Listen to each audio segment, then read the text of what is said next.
The movie opens with Jimmy Cullen, a big, strong prisoner, sitting in his cell. He is staring at a photo pinned to the wall, showing him and his brother together. Soon after, a prison guard arrives and escorts Jimmy out of his cell. It's a special day for Jimmy, his release day after spending many long years behind bars. Before he walks free, Jimmy is brought to the warden's office. The warden tells him to make better choices, reminding him to follow the law and live as a good citizen. However, Jimmy barely listens, eager to finally leave the prison and reclaim his freedom.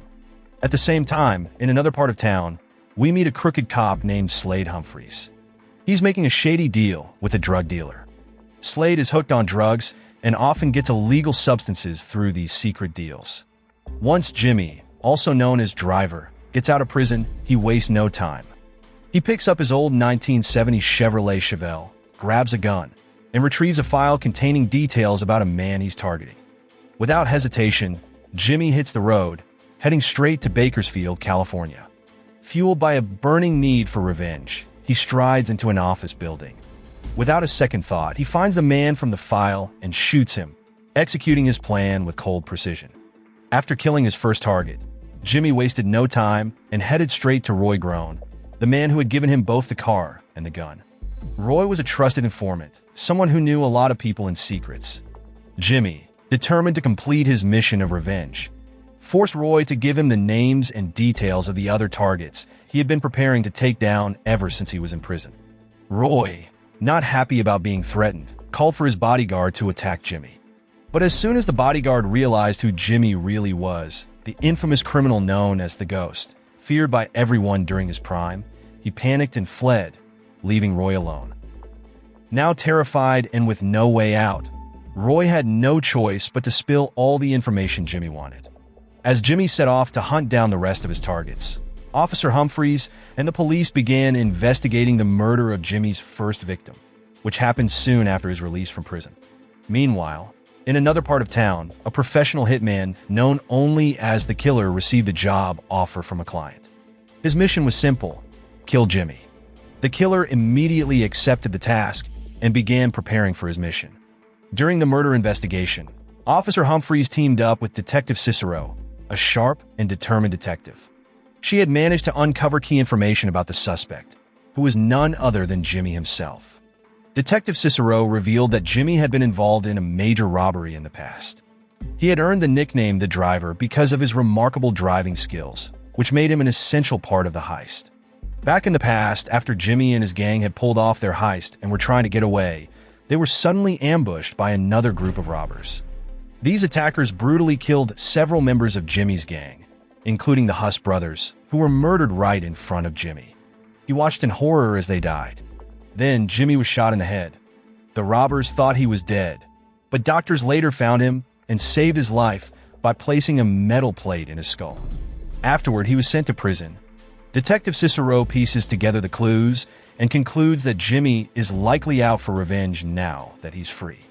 Meanwhile, Jimmy tracks down his next target, Kenneth Tyson, a middle-aged man who had filmed the ambush and murders. Jimmy doesn't know that the Killer, a hitman hired to eliminate him, is secretly watching his every move. After Jimmy finds and kills Kenneth, he quickly leaves the scene. But before he can get far, the Killer intercepts him, and the two engage in a shootout. Jimmy manages to escape without injuring anyone, including the Killer. The Killer realizes something important during the fight. Jimmy only kills the people connected to his revenge and never harms innocent bystanders. This discovery makes the Killer reflect on his own actions and take the mission more personally. Afterward, Jimmy visits his former girlfriend. She knows that he is hunting down the people involved in the ambush video. At first, she seems upset, feeling ignored by Jimmy for a long time. Jimmy explains that everything he's doing is to protect her and their unborn child. With tears in her eyes, she tells Jimmy the heartbreaking truth. She had an abortion and has decided to move on with her life. She is now with another man and is seeking her own happiness. After they clear the air, she wishes Jimmy well, and he leaves to continue his quest for revenge. In Nevada, Jimmy locates his next target, Hovis Nixon, at a strip club. A heated fight breaks out between them, but Jimmy overpowers Hovis and stabs him. Without wasting any time, Jimmy leaves the scene and moves on with his mission. The next day, Jimmy hears a news report on the radio that Nixon is not dead, but in critical condition at the hospital. Determined to finish the job, Jimmy turns his car around and heads back to complete his mission. At the same time, Officer Humphreys learns that Jimmy is responsible for stabbing Nixon at the strip club. Realizing that Jimmy will likely try to kill Nixon at the hospital, Humphreys rushes there, knowing a confrontation is inevitable. Meanwhile, the killer's client tips him off, telling him that Jimmy is on his way to the hospital to finish what he started. When Jimmy arrives at the hospital, he makes his way straight to the operating room. Without showing any mercy, Jimmy kills Nixon right there. The sound of gunfire echoes through the halls, catching Humphrey's attention. He runs towards the source of the shots and catches sight of Jimmy fleeing the scene. A chase ensues as Humphreys follows, leading to a fierce gunfight in the dimly lit hospital. During the shootout, the lights are damaged, causing a blackout. In the darkness, Jimmy manages to corner Humphreys and aims his gun at him. But instead of pulling the trigger, Jimmy sticks to his code. He doesn't harm anyone who isn't his target. Taking advantage of the confusion, he vanishes into the shadows when the lights go out. After escaping the hospital, Jimmy drives off at high speed, but soon realizes he's being followed by the killer. A fast-paced chase breaks out on the highway. With his incredible driving skills, Jimmy manages to force the killer's car into a tight spot.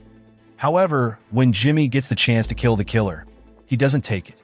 Instead, he shoots the tire of the killer's car, disabling it. Unlike Jimmy, who only kills those directly involved in his revenge, the killer has a mission to complete. He pulls out his gun and takes a shot at Jimmy, but his aim is off, and he only grazes Jimmy's neck. After the intense chase with the killer, Jimmy heads to his parents' house with the intention of killing his father. He firmly believes that his father arranged for both him and his brother, Gary, to be killed after they refused to share the money they stole during a bank robbery. While tending to Jimmy's wounds, his mother tries to calm him down. She insists that his father would never do such a thing, explaining that his father loved Gary deeply, possibly even more than he loved Jimmy. Because of this, it didn't make sense for his father to plan the murder of the son he cared about so much. Jimmy listens and slowly begins to realize that it might not have been his father after all, but Gary's girlfriend who set them up. With a clearer mind, Jimmy moves forward with his mission to find and kill his final target, Alexander Jared, who now works as a traveling preacher. As Jimmy drives to complete his revenge, he often listens to radio broadcasts of Jared's spiritual talks. In these lectures, Jared speaks about sinful acts like robbery, murder, and revenge. He warns about the dangers of holding on to hatred and how revenge can consume a person's soul. Meanwhile, in another part of town, the police are praising Officer Humphreys for cornering and tracking down Jimmy. Humphreys then explains to Detective Cicero that all of the people Jimmy had killed were involved in the robbery, and there was only one person left alive. Realizing that Jimmy is likely going after this last person, Humphreys rushes to stop him before it's too late. But Humphreys isn't the only one heading there. The killer is also on his way after receiving new information from his client. Jimmy, unaware of this, goes to the location where Alexander Jared is preaching to a large group of followers.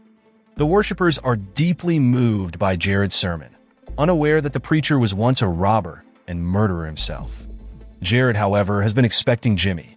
He knew about the murders of his old gang members and had purposely preached about revenge and the dangers of holding on to hatred, hoping Jimmy would hear him through the car radio. When Jimmy arrives, Jared quietly leads him away from the crowd, knowing why he's there. In a moment of desperation, Jared confesses everything to Jimmy. He tearfully explains how he has repented and changed his life, begging Jimmy for forgiveness, hoping to be spared from death. Jimmy listens, his gun pointed at Jared. But after hearing Jared's sincere apology and seeing his remorse, Jimmy makes a different choice. He decides to let Jared live. Without saying a word, Jimmy lowers his gun and walks back to where the sermon had been taking place. Jimmy sits alone in the crowd, lost in thought, reflecting on all the people he's killed and the weight of his actions. His mind is heavy with guilt and sorrow. Suddenly, the killer appears and quietly approaches Jimmy, pointing a gun at him. Jimmy, still holding the photos of the targets he had killed, looks up. The The killer tells him that he's there to finish his mission and that Jimmy's time has come. But before pulling the trigger, the killer reveals something shocking. There is still one more member of the gang who was responsible for the death of Gary and the others. This person knew Jimmy would come for revenge and had hired the killer to take him out. Elsewhere, Detective Cicero finally uncovers a key piece of the puzzle. She learns that there is still one more person involved in the event that led to Gary's death and discovers the true identity of the man who shot Jimmy. Determined to stop him, she rushes to the place where Jared is preaching, hoping to catch the culprit. Meanwhile, as Killer and Jimmy face off, tensions are high. Suddenly, Humphrey storms in and points a gun at Jimmy. Without hesitation, Humphrey shoots Jimmy in the head, revealing a shocking truth. He was the one who shot Jimmy in the original robbery video and was the mastermind behind the murders of Gary and his gang. Humphreys had learned about the gang's successful heist from Gary's girlfriend and plotted to steal their money. Killer quickly flees the scene.